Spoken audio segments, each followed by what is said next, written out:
chair xarig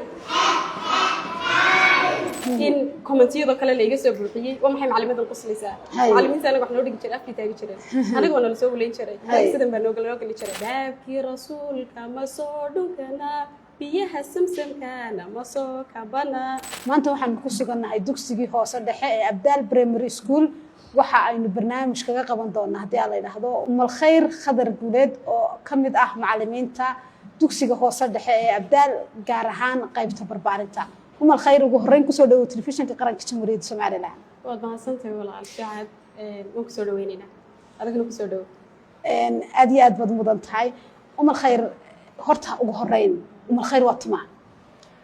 Umal Khayr waxa weeyaan ina dhalinyaro takhasuskeedii hore ahaa caafimaad takhasuskeedii labaadna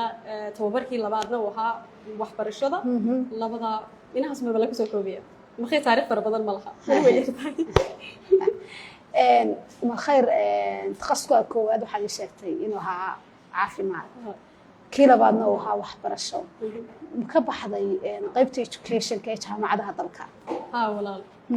markii hore waxaan ku hor bilaaway aniga tababar haysanin shaqadii ugu horeysay aan qabtay waxay ahayd markaan jaamacadda ka baxay digriigii koowaad waxay ahayd macallinimo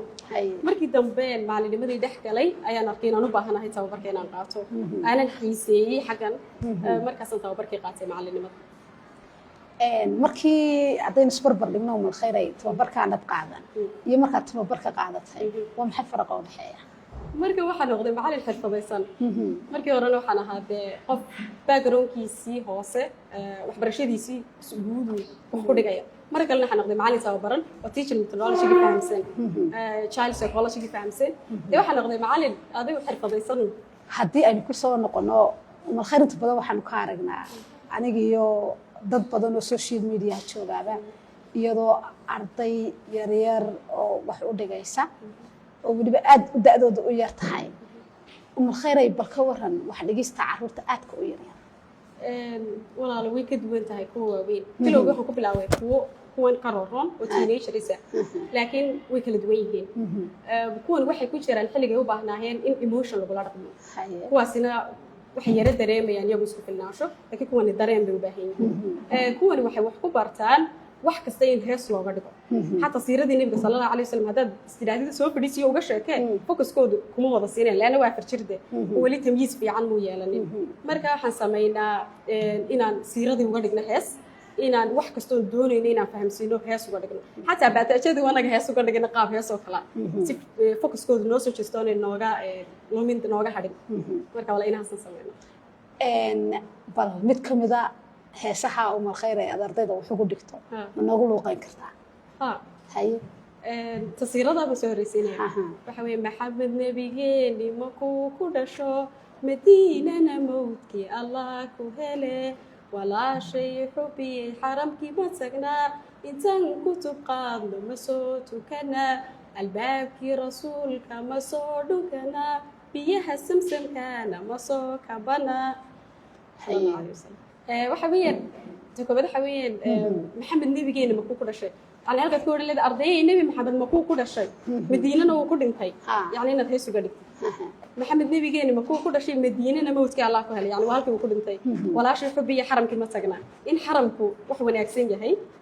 xaramkii ma tagnaa intaan kutub qaadna ma soo tukana albaabkii rasuulka ma soo dhunkana in albaabka nebiga halka la soo dhunkada ay tahay sallallahu alayhi wasallam albaabka rasuulka ma soo dhunkana biyaha samsamkaana ma soo kabana dadna waxay ku weydiinayaan qaar curiosity leh baa jira oo koonay biyahan maxaa laga soo kabanaya biyuhu maxay kaga duwan biyahan kale dadna biyaha samsamka baad sharaxaysaa koonaysaa waa biyo qofkii cabaa haddii uu niyeysto wixii uu doonayay uu ku helayo qofkii xanuunsanaya haddii uu cabo caafimaad u cabo uu ku bogsanayo bal waxaad ka warantaa iyaga xagga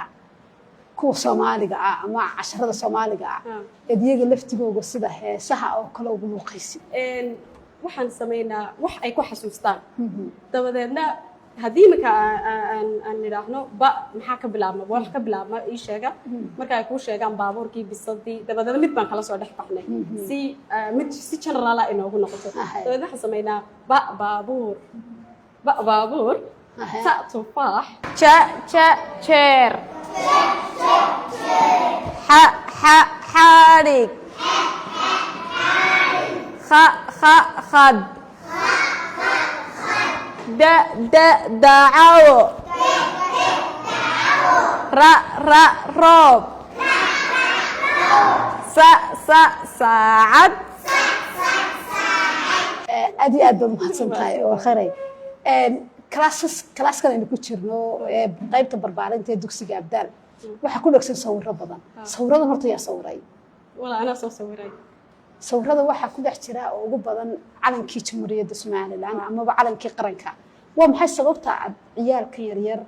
ee da'doodu hadday ugu weyn tahay 4 jirka tahay aad calankii dhinac kasta uga nabta horta walaal si guud Soomaaliland waa wadanka ku dhashay ku barbaaray isagoo jira wax ku bartay aniguna walaal waxaan doonayaa inaan qalinka ku qoreeyo aad iyo aad baad mahadsan tahay waan kugu hambalyeynaa sida quruxda badan ee farshaxan kale ee klaaska ugu qurxisay amaba casharo amaba calankii jamhuuriyadda Soomaaliland ama astaantii gobolka saaxil aad iyo aad baan kugu mahadnaqaynaa haddaan ku noqono su'aalihii barbaarinta maxaad dareentaa marka subaxii aad u soo shaqo tagayso goobtan aad ugu imanaysa caruurtan aadka u yaryar leh dareenkaagu waa noocma walahi anoo ku faraxsan baan imaadaa waxyaabaha markayga hore aad waxaan iskaga dhashay inaan carruurta yar waan jeclahay marka gurigeyga joogay amba carruur yar aan arko sideedba carruurta waan jeclahay iyaguna way jecel yihiin markaan macalimadu noqday dee xidhiidh fiican baa naga dhexeeya iyagana jacayl baan ku ababiyaa si guud waxaan odhan karaa waalidkan dhalay carruurtan waanu la dhalnay markaad kadinka saa uga soo gasho weji yar qurux badan bay kugu salaamayaan iyagaa kugu dhegdhegaya iyagaa kaa keensanaya inaad sidan u noqotid sawirkoo kale way ku weydiinayaan macallin sawir maanta maxaad noo sidaa maalmaha qaar intaan dhinac kaga dhijiyaan ku dhahda maanta kalaaskeena maxaa ku cusub dabadeedna iyagaa kuu sheegaya koornee macallin sawirkaas wuxuu cusub yahay kaas kalaa cusub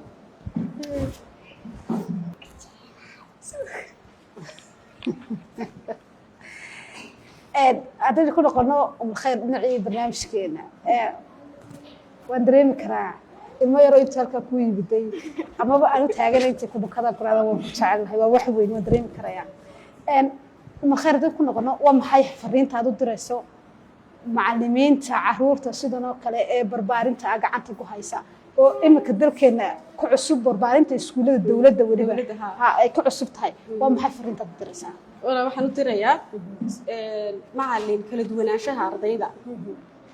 aad ugu dhow dalool carruurta qaar waxay wax ku barataa markay yaryar yihiin khaasatan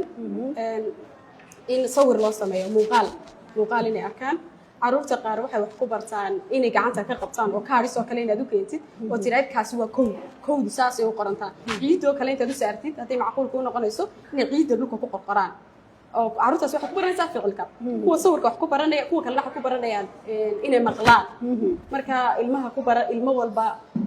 sida goonida ayuu wax ku baranaya u fiirso dadna saas ay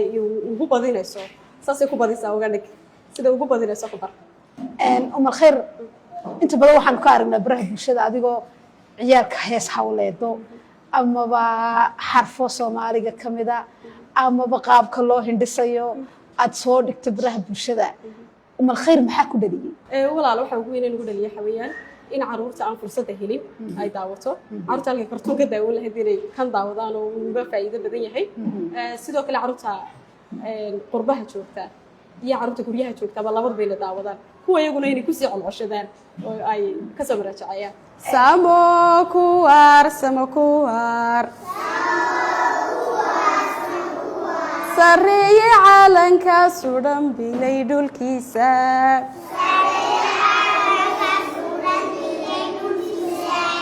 samokuwariyo iyo bogaadin sugan hambalyo suuban kugu salaane samakuwar geesiyaashii naftooda u sabqeeyey qarannimada Somaliland xuskooda dhowrsan kugu salaane samakuwar guul sidee xambaarsan noqoshadiisa umal khayr markay muuqaaladii soo dhigtay barihii bulshada aan arkay dad badan ay daawadeen muuqaaladii aad loo daawaday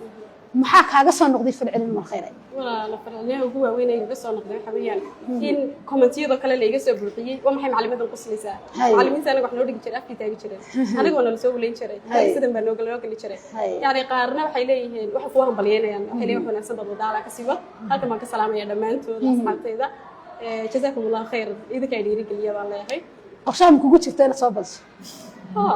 arrayr si ugu fayha waxaan arkay gabadhii la soo xidhay ku tiri ilmo yar laba jira oo dhalay baa ku jecel aad baan uga helay gabadhaas halka ma ka salaamay magaceeda ma xasuusto aad baan u salaamay waan sii wadaysa insha aad iyo aad baan maadsantaa ajarin jibciro waxaan doonayaa haddaba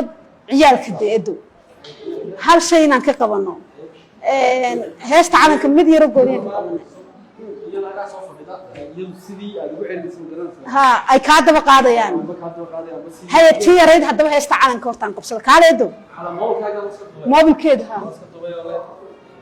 ها تيار سليو كله أما تقرن سا وقاد قاد نستعلن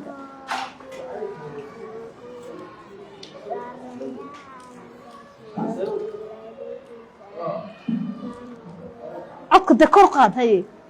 Samo kuwario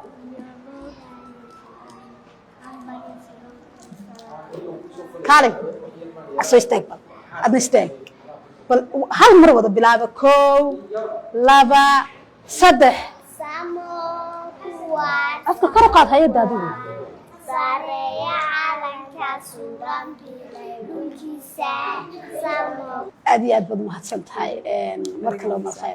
haddii lagu dhaafo inuu dariyaga hooyooyinka ku dhaqan dalkeena jamhuuriyadda Soomaaliya caruuraha da'dan oo kala ah ku hayo guryihii iyaga maxaa fariin u diray walaal iyagana waxa u dirayaa waalid markay ilmuhu barbaarinta ku jiro ha ka sugin in ha degdegsanin midhaha ha ka sugin in ilmihii yaraa markiiba uu qoraalkii iyo akhriskii uu de wixii wada barfiga haraadinay ilmahani buugii baa la barayaa qalinkii baa la baray waa qalin abab ilmaha marka de naaska la siinayo si boota la ababiyo wax yar kolba la siiyo saasoo kale ayaa ilmahana waa qalin ababo maalinba in yar baa lagu kordhiyay maalin waxa la barayaa buugii sidii loo qabanay qalinka sidii loo qabanay qalin qorta sidii loogu qorayay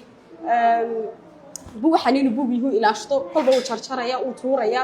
marka ha degdegsanin midhaha qodob kalena wala waan ku daraya waalidow isbarbar dhiga caruurta ka fogow